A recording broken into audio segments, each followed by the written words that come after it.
Урматтуу депутаттар, элдин көйгөйүн кандай кылып чечебиз, орчундуу көйгөйлөрдү, маселелерди талкуу кылгандан көрө бюджетти кантип бөлүштүрөбүз деп ар ким өзүбүздүн арабызды тартып атабыз. Биздин жолдогу ямаларды көрдүңөр беле? Силер чоң жыптарда жүрсөңөр аны сезбейсиңер. Популизмди токтоткулачы. Мен элди ойлоп келген кыргыздын кыргаан жигитимин. Адилет Абылбекович.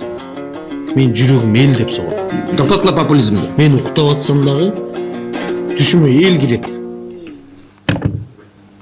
Элестете аласыңарбы? Түшүңөргө эл кирет, толтура эл. Мен элди ойломой жашай албайм. Просто неуважение. Урматтуу кесиптештер, Боло турган нерсени сүйлөшпөйлү. Мына бул жерде 20 маселе чечилбей турат. Кандай дейсиңер? Урматтуу төрага кечиресиз, коллегалар. Мен болгон эл деген сөз туккан эле ыйламган кайра башталат.